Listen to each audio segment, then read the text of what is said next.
But you put another row. Oh my gosh, you're.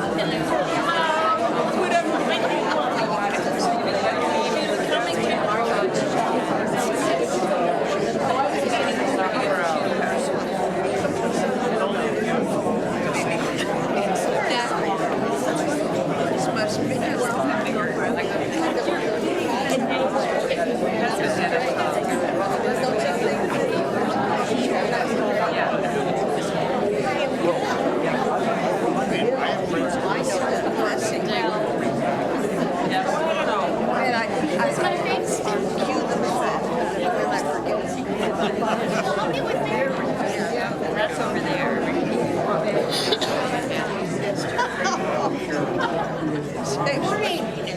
That's a full sign. Mike?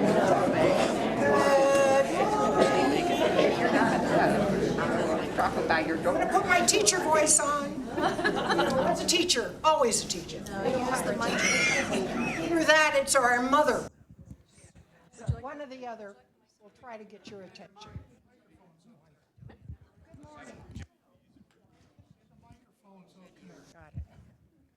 Good morning. I think one of the hallmarks of excellent CCRCs is a foundation of transparency and communication between the board, residents, and senior management, the communities they serve.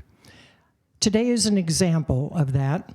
We welcome Rob Liebrich, the CEO and president of Goodwin Living, Inc., and Dr. C.C. Clark, chair of the Board of Trustees.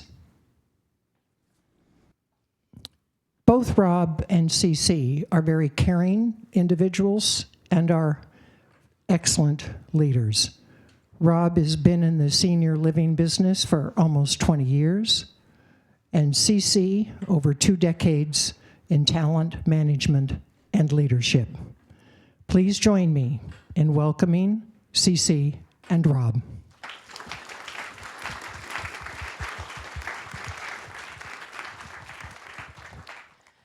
Good morning. I love it when extra chairs have to be brought in. That's a fantastic sign. Would you raise your hand for me if this is the first time you've attended one of our biannual briefings? Oh, look at that. That's fantastic. Thank you. We'll be back in 6 months. Please come again. Yeah. This is an important time for us to hear from each other. You know, someone said to me, I love it that you come and we can hear from you.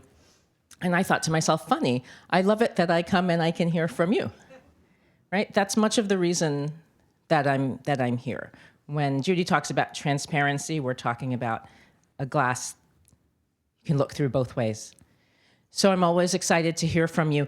I have just a couple of updates to give you. Rob will have some updates to give you, and then we really want to spend the vast majority of our time taking questions. So for those of you for whom this is your first meeting, I'll let you know that this is my second tour of duty on the Goodwin Living Board. I did a term of 8 years. Our board terms are 3 years up to 3 consecutive times. So you can spend 9 years on a board, but I slotted in filling somebody's position. So I had an 8-year term the first time I was on the board. And then you can be off of the board for 2 years and then come back to the board. And so I boomeranged right back to the board as soon as my 2-year waiting period was done. We're a volunteer board working to serve a very complex organization. I want to let you know who's on the board, who's newly on the board. I won't go through all of the board members, but just some changes we've made. And the most important change is our very own Frank Wade has joined the board. And we're delighted that he agreed to join the board.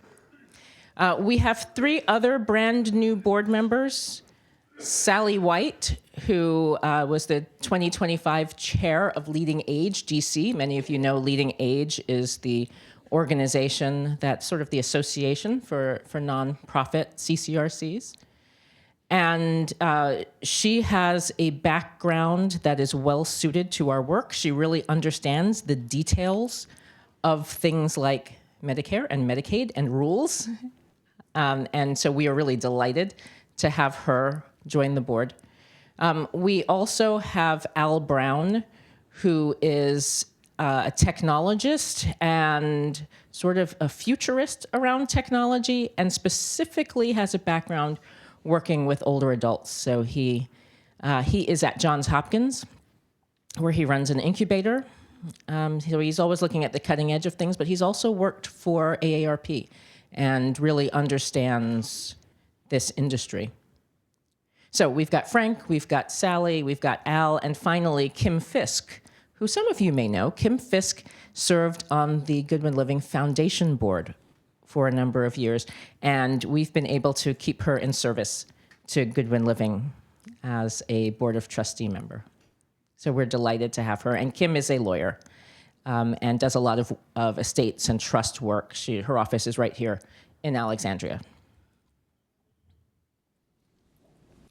I also wanted to let you know, because this the final thing I'll let you know before I let Rob speak, and then we turn to your questions, is that a subset of the board has been meeting with resident council chairs and vice chairs and finance committee members in advance of board meetings twice a year. So we'll see Judy and Lori and others who come to meet with us, and we hear what's salient for you. That's been incredibly helpful for us. So twice a year I'm here and sort of hear from everyone who would like to come, and twice a year I hear from your house leadership. We meet over lunch or brunch, and really the agenda is theirs. We don't come with an agenda. We say, what's on your minds? What do we need to know about? What do we need to do better? What do we need to do differently? What are we doing well that we need to make sure we keep on doing? And so we've talked a bit about technology. That's been super helpful. We've also talked about, most recently, about the visibility of the board, which was really helpful. The board actually used to meet here at GHA for many years, and we were displaced when the small house was built. Right? So there was a conference room here that was our boardroom, and we lost it to small house. And so we then moved to GHBC, and we've been meeting there. But we understand that it would be really good for us to be a bit more visible. And so we're looking at how can we rotate where we have meetings and find space. As you all know, space around here isn't easy. We've already got dates set for meetings, at least for this year. So we're going to see where we can slot one in, and in the future be thinking about how can we be more present. And maybe even, I guess maybe about 3 years ago, we had a little social up on the roof, and maybe we can do that sort of thing now and again as well. So just wanted to make you aware of who's on the board these days, and that we're hearing from you, that we're delighted to keep hearing from you. And I'm going to turn it to Rob for his update, and then we'll take your questions. Oh, is there a question before I turn it to Rob? Please. That's a nice background, but tell us now, what does the board do for us? Okay. So what does the board do? So we think of the board in 3 buckets. There certainly is a governance bucket, there's a fiduciary bucket, and there's a generative bucket. So what the board is doing is really looking to make sure that our finances are solid and that we are thinking about the strategic future, right? So what we are not doing is looking at operations. So I'm aware of many operational things. Like, I'm aware of the elevator woes. I'm aware of the of the pipes bursting. I'm aware of all of those things happening, and it's important that we know about them, but not so that we can fix them in current time. Rob was looking for Barbara, thanks, and others are really ably handling those things. But what we do need to know is how much money do we need to put in the continuing improvement budget to make sure that we prevent those things from happening again? How do we make sure we keep the infrastructure solid and current? So what we're doing for you is making sure that you've made an investment here that is an excellent investment, that we will have the funds to do what we have said we will do, and that you don't have to worry about us not being able to deliver on the promise that Goodwin Living has made to you. So we monitor our financials and our investment like hawks. In fact, our investment advisors have said, yeah, most of our clients don't pay this close attention to what we're doing because of the depth of questions that they get asked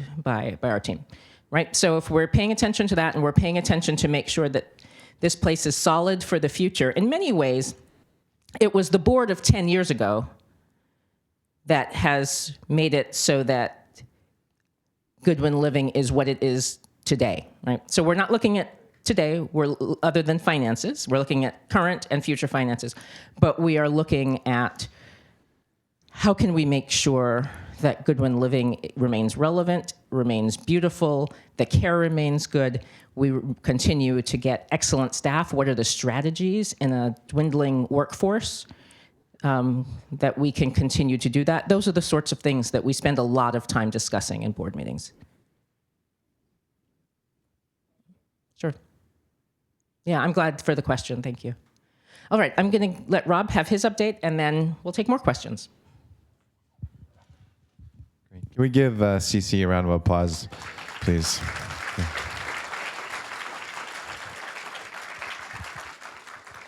I know she said these words, but it's a volunteer board. And I was dropping off my son at school. He's got early violin in the mornings, and so he's like, "Well, I've got lots of opportunities to spend time with my board chair today. We've got semi-annual meetings," and he's like, "Well, tell me about this board chair again."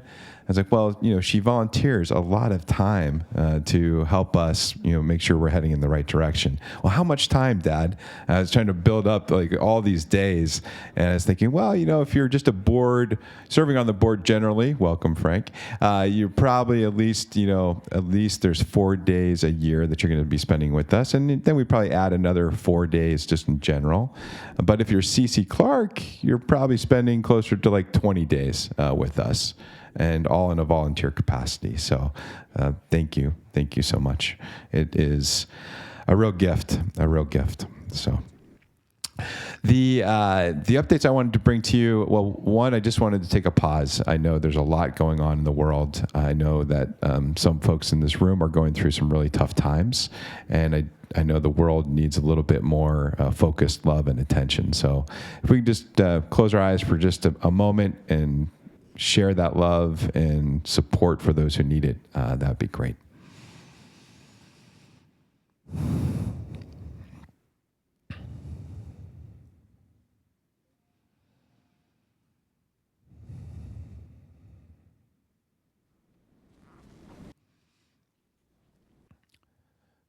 Thank you for that. I also wanted to acknowledge it's graduation season. How many of you have people around you that are graduating in some form or fashion? By show of hands? Okay, great. One of my side joys is I work with a group of 7th and 8th graders for Sunday school. And my class of 9 graduated yesterday with their final presentations, what we call coming of age. And I was really proud to see that, but also noticed that there's so many great graduations happening throughout. So congratulations to everyone who's graduating and moving on. The updates I wanted to bring to you, well, one, a big thank you. We had wonderful support from the residents here and a readiness from the residents here to advocate for team members and to really stand up and say that our immigrant population is an important population. period, but really important to older adults in this moment in time as we are faced with a lot of challenges in the labor market, not just for today, but as we look out over the next 15, 20 years in particular. So I just wanted to applaud you all, and let's give ourselves a round of applause. You all are amazing for stepping up and stepping out and trying to make a difference with your voice and your actions. It's going to be ongoing. The work is ongoing. It is obviously a tough time if you are part of an immigrant population that thought you were okay being in the United States, but maybe not. That you thought you were welcomed to be here, but maybe not. And it is incumbent upon everyone in this space to really stay focused on it. The most important part of that, I think, is the thing that comes most naturally to most of you, which is to treat each and every person that you interact with as a person first, and doing that with love and compassion and care, being able to know what's going on in the lives of our team members as they are serving you is such a gift. And so I just want to say thank you for that small action daily that you do all the time, and then the bigger actions of stepping forward. Our team members constantly talk about the number one reason they like to work with Goodwin Living is because of you, and we need to keep that really strong over these years. Many places around the country, there are employees, team members that are not feeling safe right now. They do not feel like they could go out to show up to work. And that is not happening here. Our team members are still coming. They're still showing up. They are, many of them feeling insecure and unsafe, but they still come here because they feel like this is an oasis. So thank you for creating that oasis. Thank you for deeply caring for the people around you and leaning into each and every one of them. It's a major, major gift that you're providing to them, and that respect, that sense of welcome, and creating a place of belonging. And I just want to say thank you. There's great news on the front of team members as well. We are our 8th year now of being recognized as a top place to work in the region. So that's great. We got 2 claps from that in the front row. I feel like that's collective. We should all be clapping. That's a collective earn for all of us. We're going to find out in a couple of weeks now, in June, where we ranked amongst the largest employers in the region. We've been in the top 3 for the last several years, which is great. Fannie Mae beat us out last year. We're not competitive, but we'd like to, put Fannie Mae in their place. If anyone knows people working at Fannie Mae, hug them first and then we'll down shift them a little bit. So we're excited for that. I think we'll be in the top 2 spots this year. I don't have any reason to believe we're not going to be, but if it's 3, then give me a break, CC. Okay. It's always tough when your boss is in the room. Bosses are in the room. So that's great news. We were ranked 18th nationally by USA Today as a top workplace on a national level. So that's pretty good, right? Yeah.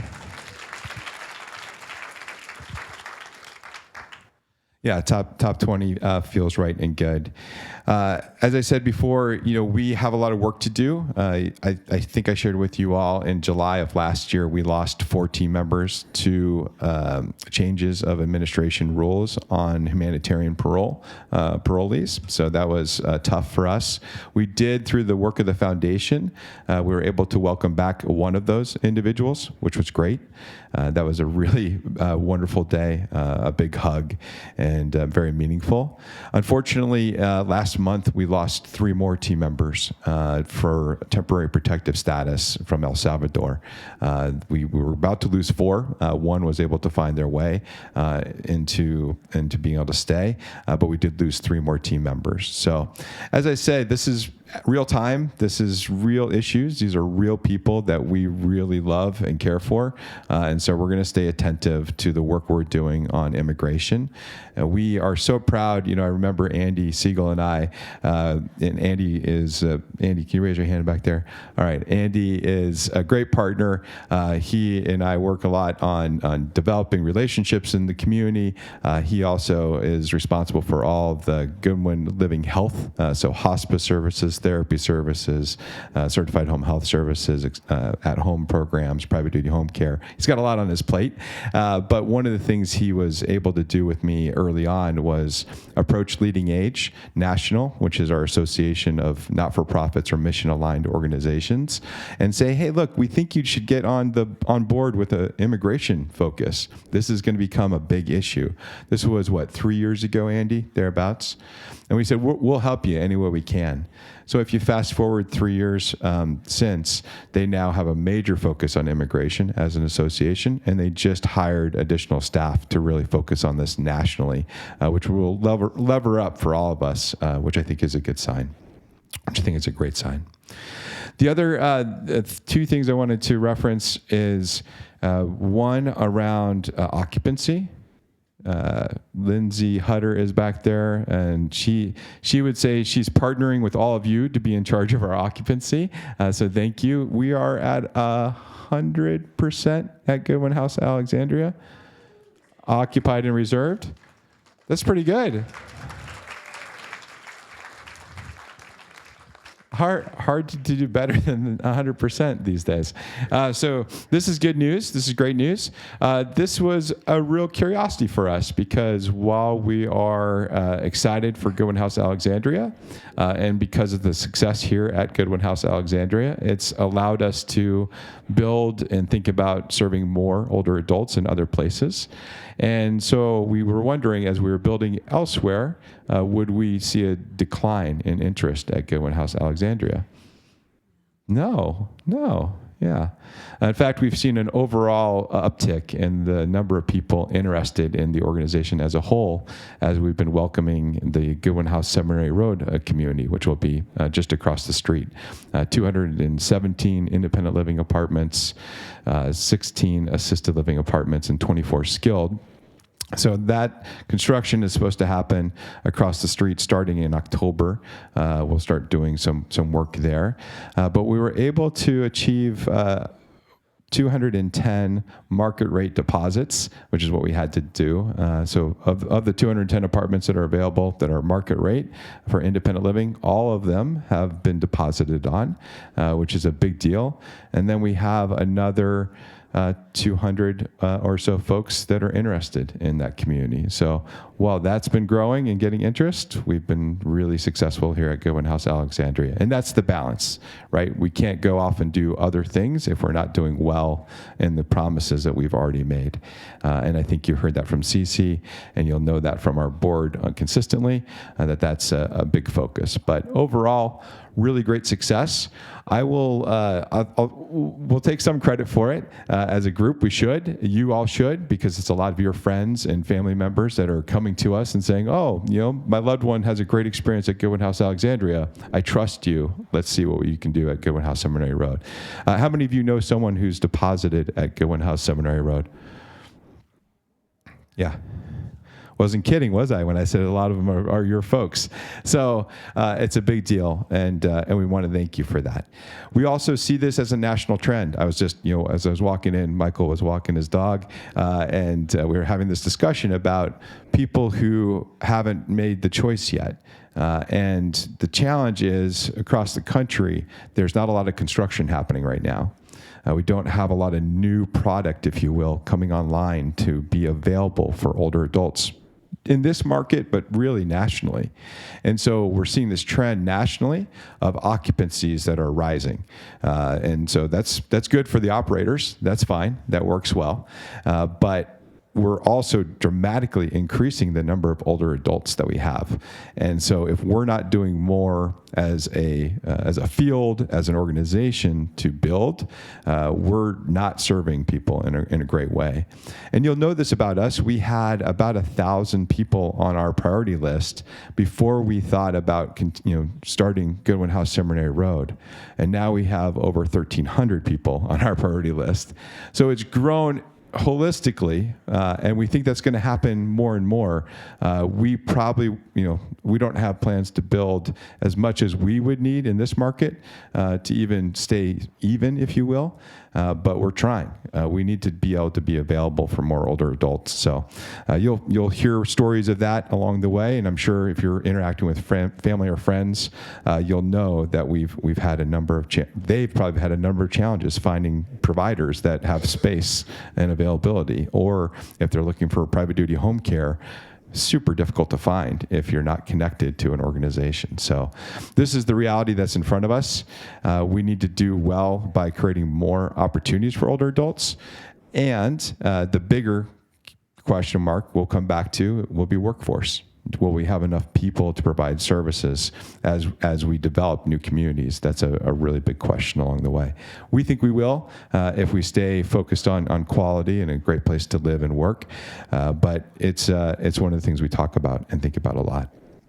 I'd say the other note I want to just provide to you all is a lot of work happening in the world of brain health. How many of you have had a chance to engage with Stronger Memory or, yeah? Yeah, great. So that's our complimentary brain health program supported through the foundation and generous donors to the foundation. It's supporting residents, obviously, within Goodwin House Alexandria, but also all throughout the region and really starting to take a hold nationally. We've had about 75,000 lives impacted across the country, which is great. And some of you might say, that's fantastic, Rob. Why is Goodwin Living doing things on a national level when there should be focused right here in Alexandria? And I think one of the things that I'm so proud about this organization is that we have an end approach to the work we do. We need to do really well here in Alexandria, and if we have something that works well, we should be sharing it broadly and helping other older adults be uplifted along the way. And if we do that consistently, we'll see good things happen for us here, but we'll see great things happen throughout the country and hopefully around the world. And it's sparks that can happen here that can impact positively elsewhere. So that's philosophically in line with who we are as an organization, as a faith-based not-for-profit, and I'm really excited for that. That's my timer, Jonathan says. All right. Thanks, Jonathan, for doing that. We'll check in if there are questions from you. We know we received 2 questions, which we'll come around and address. And you want to start with there, or you want to? Okay. So we did have 2 questions that came in before we arrived here. One question was around capital improvement, and one question was around rates for increases for CCRCs, and if we're staying in line with expectations around both of those.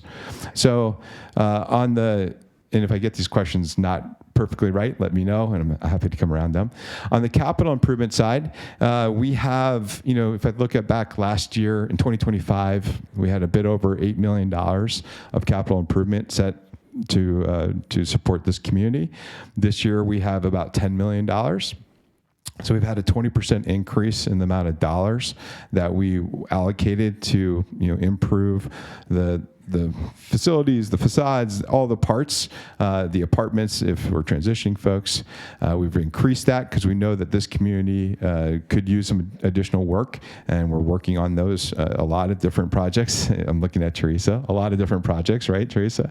And John Cruz and others. And so that work is ongoing, but the investment is what's key. We're really glad to be in a position to make those investments in the community. The question was around, we've got bigger plans for some repositioning of Goodwin House Alexandria coming up next year, next 3 years. And if we're going to be allocating additional resources for managing those additional dollars. So It's a really good question. When I arrived, we did not have a capital team that was focused on capital projects. We had facility directors that were required to also manage all these projects while doing facilities work in the communities. We identified a gentleman, John Cruz, who had an architecture background, a construction background. We've got a seat right up here if you're looking for one. Architecture background and really good project management skills. And then with John, we added 2 additional team members so far. And the plan will be to continue to add strength to his team so that we can successfully project manage all of this additional work going forward. So in coordination with the facilities directors in the communities, maintenance directors, et cetera, in coordination with the administrative team here. So that's all part of the plan. But we will not take on tomorrow with just resources of today. We will take on tomorrow with the appropriate resources to make it more likely for success ongoing. So I think that was the capital question. On the question of rate increases, this is a philosophical discussion that, I could go in a lot of different directions. But when I arrived in 2019, the organization had a history of keeping the increases for you all, the annual increases, to below 4%. Well, we had COVID happen right 6 months after I arrived, and costs really went up dramatically. And one of the things that we saw across the country was a number of providers go into double-digit increases for their resident base, 8%, 10%, 15% increases. And, that's fine for those operators. That's what they had to do. They felt like that was necessary. One of the things that we had started, maybe just a little bit in advance, was we recognized that we needed to get towards more of a living wage for our team members. When I arrived in 2019, we were paying $11.75 an hour as a base pay. And we wanted to get to $18, and then today we're at $20 an hour as a minimum structure, sort of 6 years later. So it's been over 70%. Thank you, Allison. 3 people clapping. Wait, charity? Okay, yeah. That's a little bit better. So we wanted to do that, but we didn't feel like it was right to ask residents to also pay for those increases dramatically. We didn't feel like we could have come to you and say, we really need to get to 8% for this year for increases. And I don't know if I'd still be here, but I think you would have been understanding of that. We probably should have or could have done that several years in a row. And I definitely would be, Cece and I would be, protected as we walked in and out of this place. But the philosophy has been, can we keep your annual increases reasonable while figuring out stuff in the background? We're a $150 million operation. There are a lot of things that we can have influence on that don't take away from your experiences and don't take away from the experiences of the team members. My focus, having been to business school twice, not the same one, I didn't flunk out or anything like that. Having done undergraduate and then graduate work, I feel like there are a number of levers we could pull back when I arrived in 2019 that would allow us to grow our wages, not ask you to pay more than 4%, but also maintain the experience that you would expect. And that experience that you would expect, that's always changing. We know every one of you has a different perspective of what that is. And I think there's been some really good work from the finance committee here saying, well, gosh, if you look at the history of continuing care retirement communities over the years, we're behind on increases. Like, we have not stayed consistent with the level of increases that most other organizations have. And so then you could ask the question, well, are we behind in a way that's going to erode services or not provide you the experience you would like? Now, one indicator of that is certainly occupancy. If we start eroding the experience and you don't like the services we're providing, we know you have choices and people in the future have choices, and that word will get out and you won't make the choice to come to Goodwin Living. That's not in our interest, so we're not going to put in jeopardy the organization. At the same time, I feel like we've done a decent balancing act, and I don't think we've been eroding services. We have been staying smart to using resources efficiently, and hopefully there'll be other changes that we do throughout the years that are more of a, gosh, we're spending a lot of resources over here. Does it make sense, or should we reallocate those over here? So there'll be a number of opportunities for us to reallocate resources to try to better operations. At the same time, we've been able to find a couple of key things. We refinanced, our organization refinanced a few years ago. We saved $1.5 million every year, and we've been able to pour those dollars back into wage increases. We were, I think, the only organization that I've ever experienced that refinanced and put all of our money back into wages. It's usually not why you refinance, but that's what we did. We also took our therapy services in-house a few years ago. That helped us have better continuity of care, but it also allowed us to capture some dollars we were spending on a third-party vendor and recoup some revenue, about $1 million of shift for us as an organization. So we put those dollars back into wages.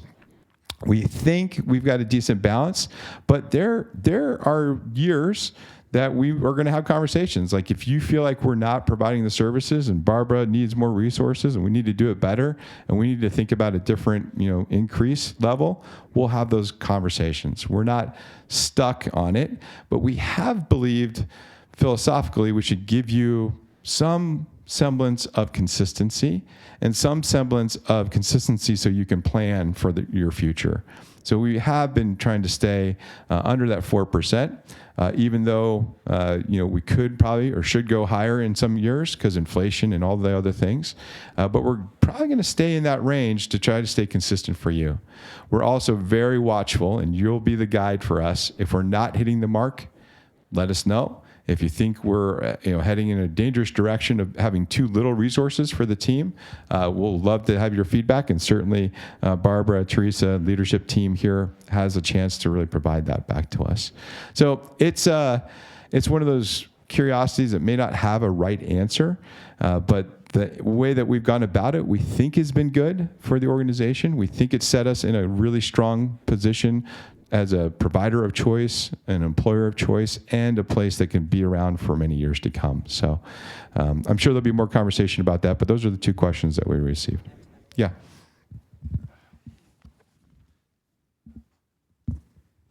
I'm going to briefly add to that because I want to hear what other questions you have. Rob has articulated the dollars and cents piece of that. I want to also say the other thing the board is always going to talk about, and we talk a lot about the rate increase every year.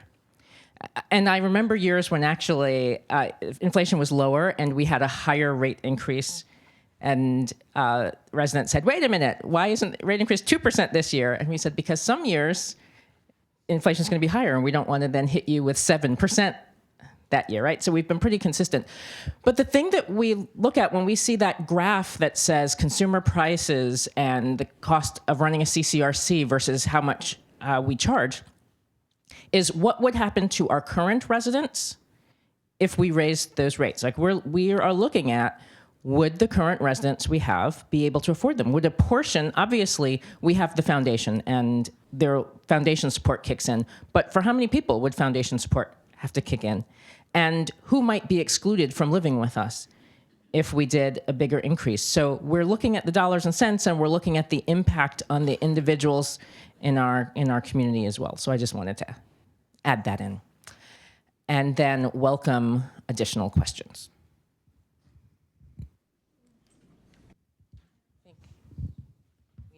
We need to get a mic to you. Thanks, Yolanda. Thank you, Yolanda. Rob, you made a point that nationally we are the CCRCs in high demand, and the population that needs them could qualify, could live very well in them, is not seeing the increase in such. And this is a question that you get practically every time you come to see us. The land we bought out, and I don't recall whether it was Loudoun County, we've obviously done a very good job and are seeing a lot of good response on the seminary project. Is anything being thought about now about doing something further out? We know, Sheila and I, a lot of friends who live far out, in fact, as far out as rural Rappahannock County, just hunting for some place that they could rest, live, and enjoy. Can you bring us up to date as to whether anything else has been going on? Yeah. So in the Loudoun part, Chantilly, Virginia, in the Loudoun part of Chantilly on Route 50, we have 6 acres that we acquired some years back. And we did that with the idea that we would be able to go into the market where Loudoun County represents the fastest growing population of older adults in Northern Virginia.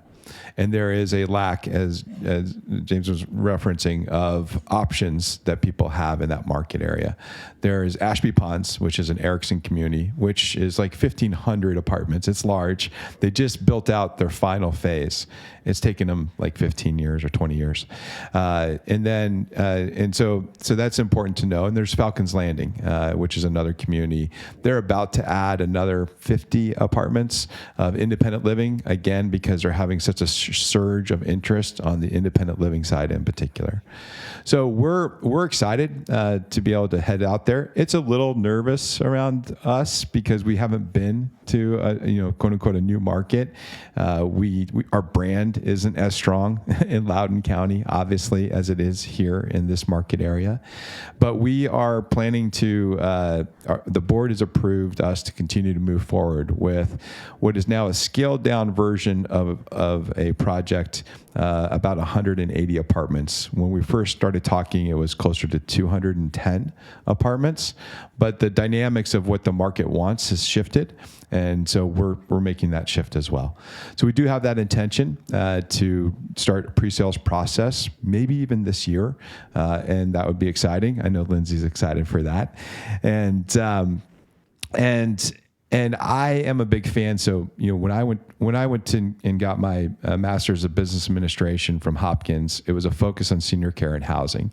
And the first teachers I had come through, it was sort of a practicum approach for education. And the first teachers that came through would talk about your land costs for new projects. Don't worry about them. Like, you're going to be around for a long time, unless you're trying to sell it in the next 5 years. Like, don't worry. If you're a long-term holder, if you spend a little bit more money on land, it's okay. The second lesson they said was, if you can ever get adjacencies to where you've already built, that creates a lot of operational efficiencies and brand efficiencies. So you should seek those out. You should seek out opportunities not just to buy a parcel, but try to get 2 or 3 parcels so that if you're successful, you can then grow. Now, that philosophy, that approach has stayed with me the whole time. And hence why we went across the street here to acquire the View Alexandria, and why we're expanding on that same campus right across the street. In Loudoun, I'd like to see us get, a little bit more capacity there. So when we are successful with your friends, that we can then be ready for a sort of a phase 2 or phase 3. All that takes money. All that takes time, and all that takes, a lot of work with the board to say, yes, that makes sense. Can you really do everything for Goodwin House Alexandria residents? Can you really do everything for Goodwin House Bailey's Crossroads residents? Can you really do everything for all your commitments that you've already made before you go off and make additional commitments? I happen to believe we're in this window of time where we are super strong with our mission, we're super strong with our financials, and we should be answering the call to be able to build more capacity for more older adults. We'll do some of that probably in this market area. Obviously, we're doing it with Seminary Road, but we probably will do well to have a Loudoun County extension. I think that's coming. I have a question about another property, and that's the one in D.C., Forest Hills. Are there any plans to make it a independent living facility? Because I would appreciate that. Having lived in D.C. all my life, I feel a bit lost out here in Alexandria. I hear you. I hope you've got something in the works. Yeah, so to give the background, thank you for that question about Forest Hills of DC. So, a little over 3 years ago now, we received a call from Leading Age National saying there's a provider in DC that's struggling and could use some help. That organization is called Forest Hills of DC, or formerly the Methodist Home of DC. And so they said, would you just take a look and see if there's something you would be interested to help with? The Forest Hills of DC board had to make some really important decisions. They had to decide whether to keep the doors open or to sell their assets and create a foundation, which has happened a number of times in our field. They chose to keep their doors open and continue to serve people. But the way they were heading was not in a good direction.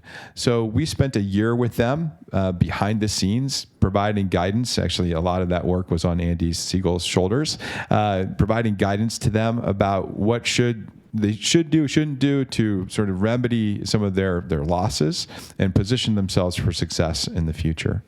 We then agreed to a year-long management contract, so where we were actually responsible for managing. And I'm looking back at Lindsay's team. We inserted some really key talent there to help them increase their occupancy. Their assisted living occupancy was at 40% when we got involved, which is, for anyone in the room, 100% is good, 40% is bad. So you need to be closer to 80, 85, 90% to really be successful in that area. So Forest Hills of DC has 107 apartments now. It used to be 106, now 107 apartments now. It's 52 apartments of assisted living and 55 suites of skilled nursing. 5-star care, really high quality. And they about 40% of the people they serve in the skilled nursing are on Medicaid.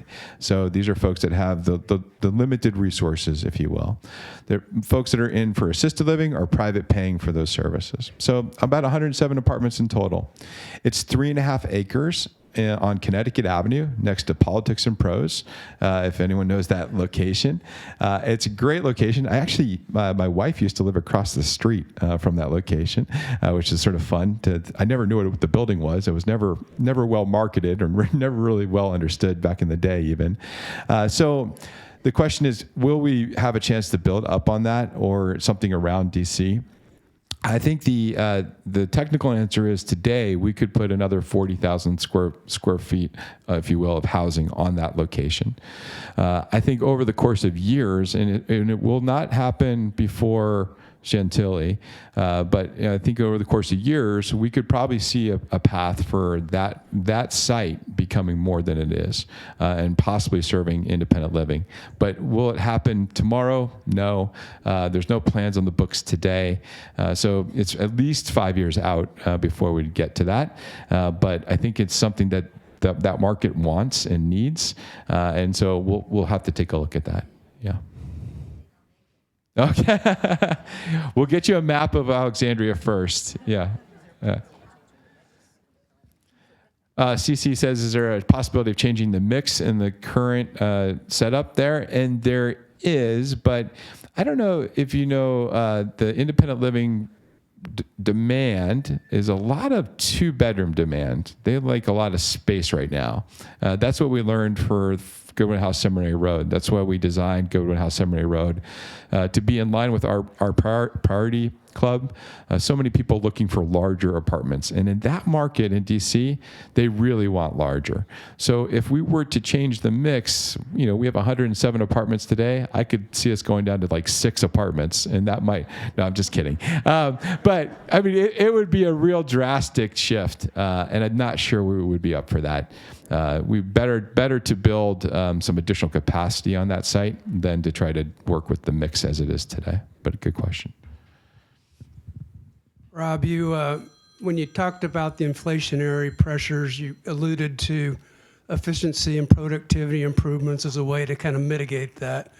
In that vein, what are your plans and what are you doing to leverage AI in terms of improving efficiency and managing inflation? Actually, I'm not really here right now.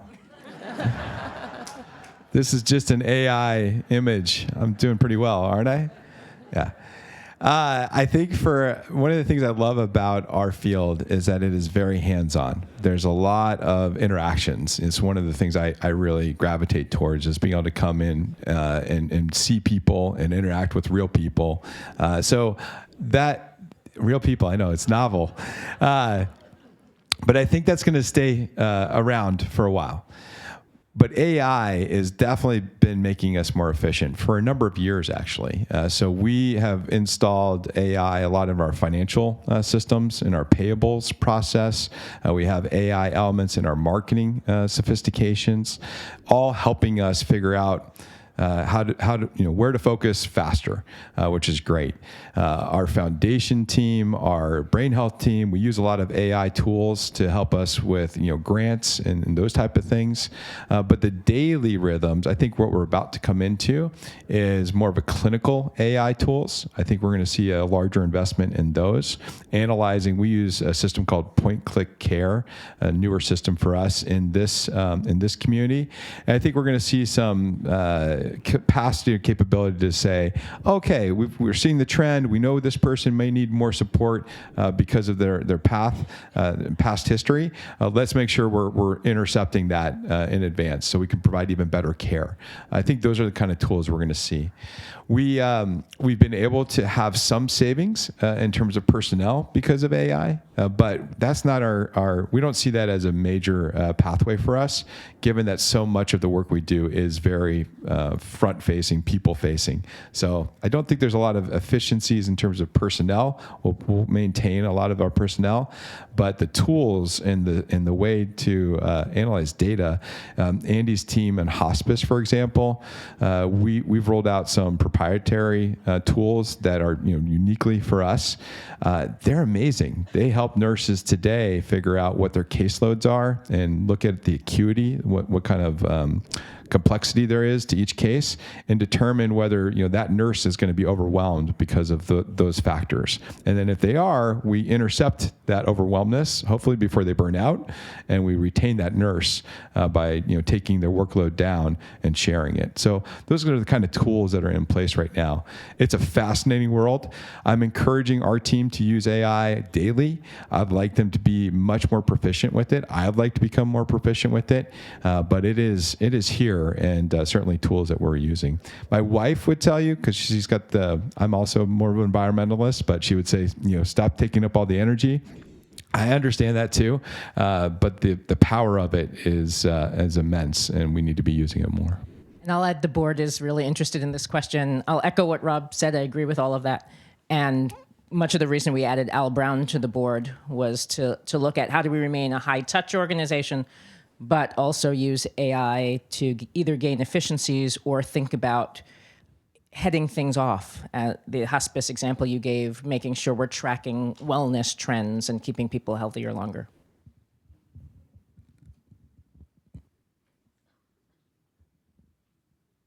Rob and Cece, I'd like to go back to the issue of the squeeze on operating costs, which you addressed earlier.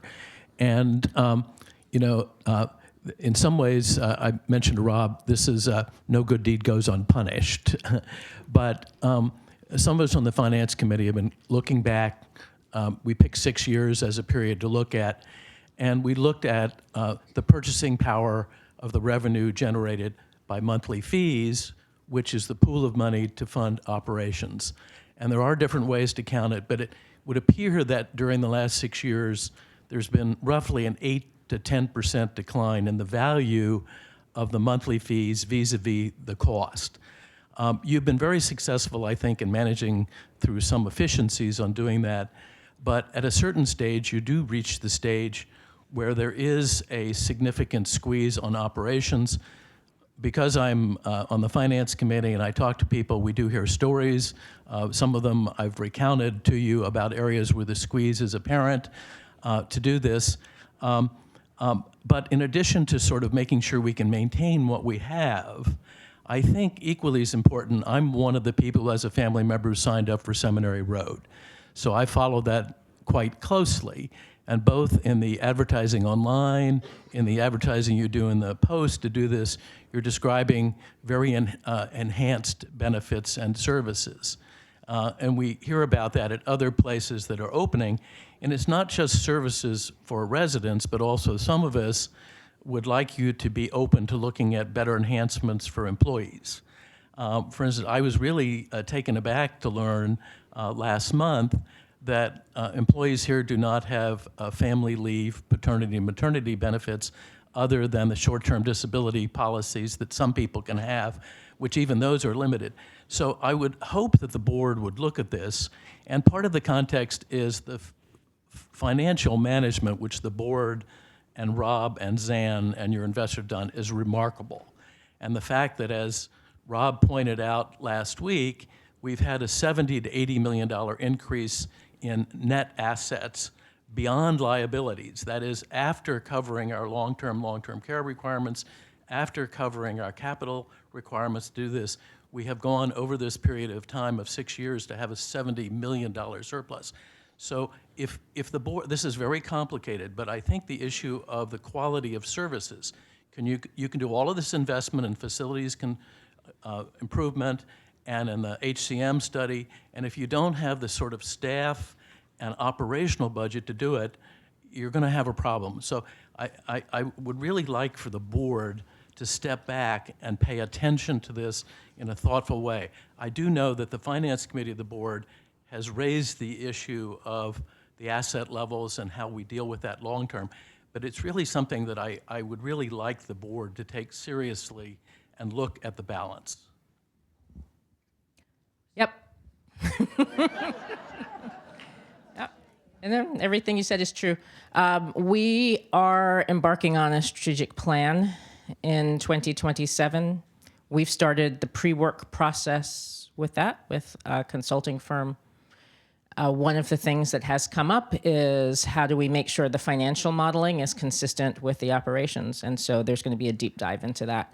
We are going to have to figure it out. You're absolutely right. I don't know how we're going to make that balance of making sure that people are still able to afford to live here while we not just maintain but look at enhanced services. So yeah, it is a complex problem.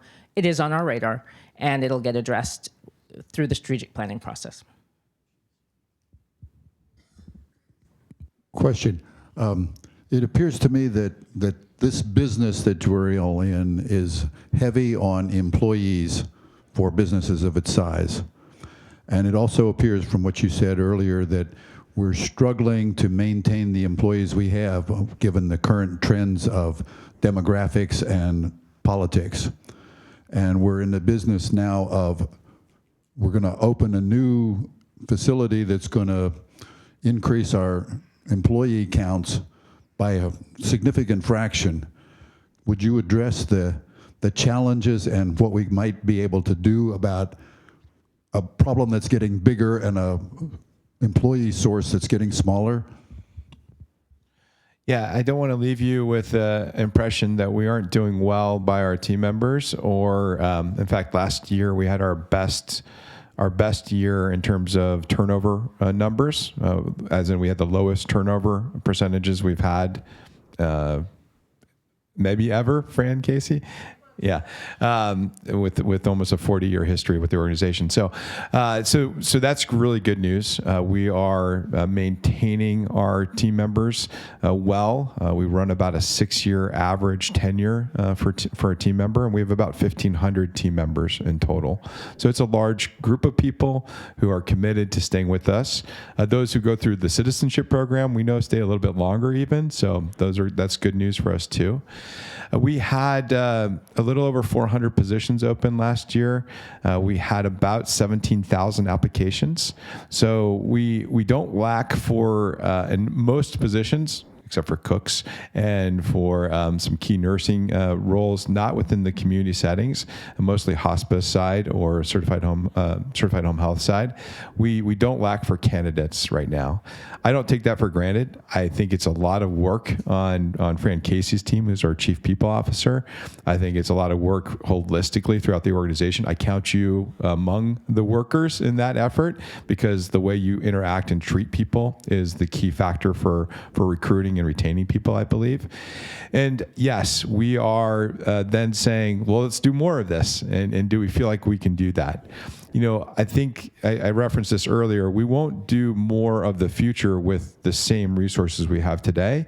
We will make sure we have better tools, better systems in place to recruit, retain. We've implemented a lot. I saw Jackie was here a bit ago, our nursing home administrator.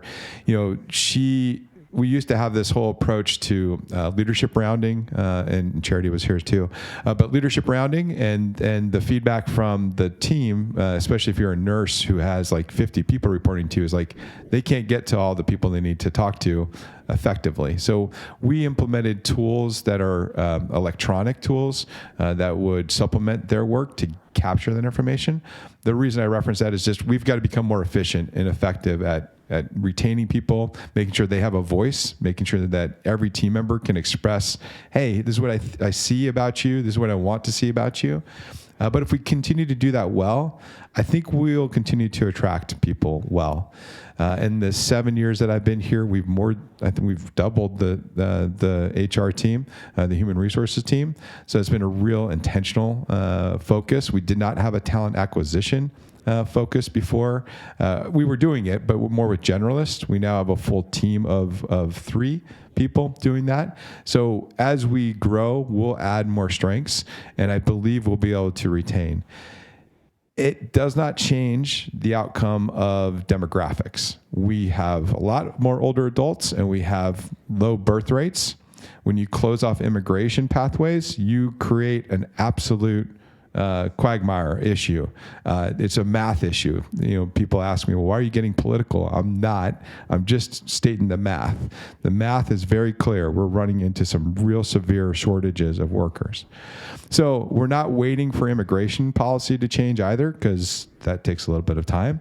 We're advocating there, but we're also, you'll note through the foundation, that we are one of the very innovative organizations to provide paid internships for high school students and college students. We do that for semesters. We do that for year long. We do that for 1 week. We do all kinds of little micro internships just to give exposure to high school students and college students so that they'll think about coming into this field in the future. We team them up with a resident mentor, so they get this automatic burst of like, wow, a real person, and I get to interact with them. Like, all that counts. So it is the biggest issue since I arrived 7 years ago almost, that I said to you then, and I'll say to you again for the next 20 years, retention and recruitment of great team members is going to be the biggest challenge. We're a really strong organization to be able to do that well, and one of the very few faith-based not-for-profits that is doing it well consistently. And every week, our team, in essence, is working on what else can we do? What else can we do? We had this Early Advantage program that we rolled out just a couple years ago. 2 years ago now? 2 years ago. And with that came some additional resources. We were really excited for those resources. We put those resources into another holiday for our team members, a mental health day. So we keep on trying to figure out additional ways to retain team members and elevate team members. We have a great 401k program with upwards of a 7% match in total. That's unusual in today's world. But we want team members to be successful when they come here in day one, but really elevate for a long time. And we think that's a good calling card to welcome more and attract more people. We'll see. But if I'll tell you this, we're not gonna skimp on the resources necessary to make sure we retain great people here at Goen House Alexandria, while we also recruit for new opportunities. I think it's important what you're pointing out, which is that there's really a multi-pronged effort. So Fran does an enormous amount of thinking about new ways, better ways to do things. And then the foundation, led by Heather Sherman, does a lot of work. We would take too long to enumerate the various things around being able to pay student loan debt for clinical staff and various things that we do that make us a very attractive employer, and hence the number of applications that we get. We get to be very selective, which is a great position to be in, but we don't take our foot off the gas on that. We are always looking for ways to make sure we stay that way so that we have the top tier staff members here.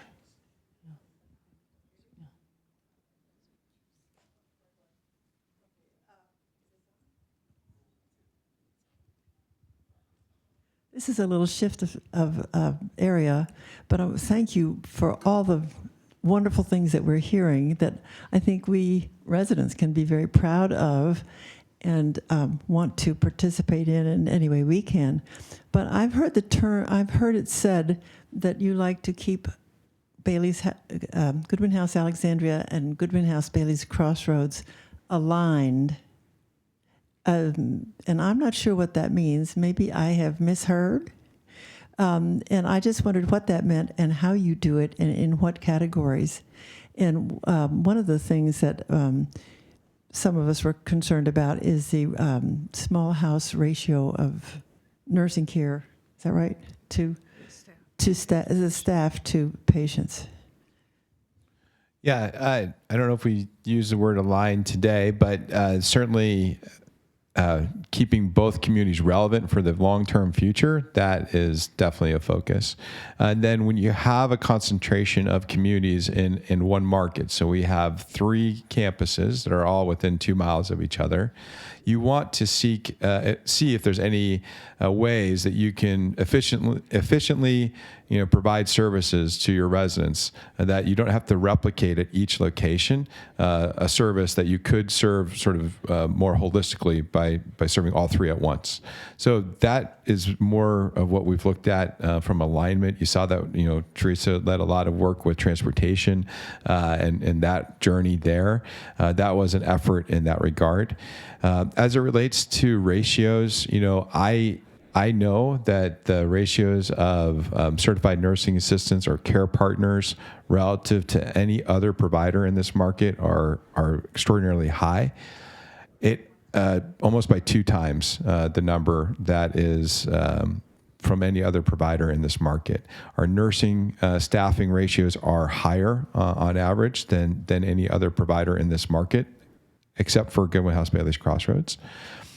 And even with that, there are days or moments when we're going to miss the mark. And so working with Jackie and her team to make sure that we're coming around, rounding with more residents, anticipating needs of residents in the small house or in other places becomes really critical path for us.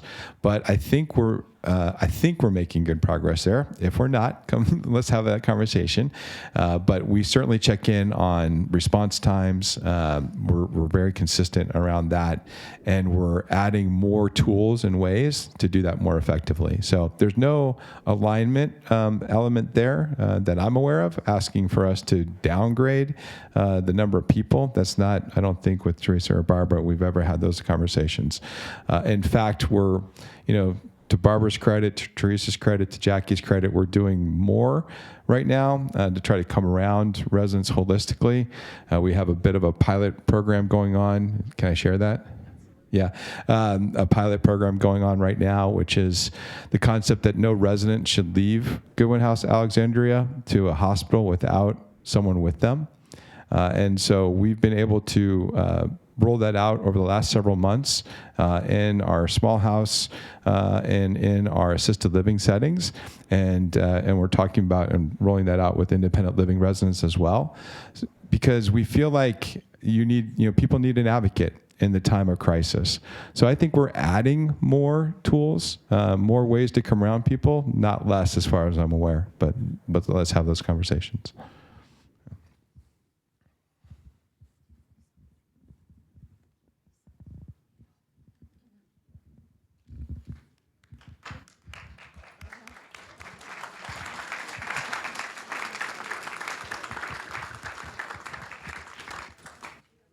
Yeah, you want to do one more? Okay, he says we're good. Okay. Well, I just want to say thank you, Judy, for your partnership. I'm looking at Frank and I'm thinking to myself, Frank, I know you signed up for being on the board. Thank you so much for being a volunteer. Cece referenced the fact that our board of trustees is really looking out strategically, not operationally. So I don't think you're doing this yet with Frank, but please don't bring him daily issues of the community. Frank, that's not what we asked Frank to shoulder. We're really asking Frank for his leadership and helping us shape this organization for 10 years from now. If you want to have those conversations with Frank, make sure, set up time then. But thank you so much for coming out this morning. 9:30. I was expecting a smaller crowd. I was shocked, but you're an early crew, I guess. So this is great. Thank you so much. We really appreciate it.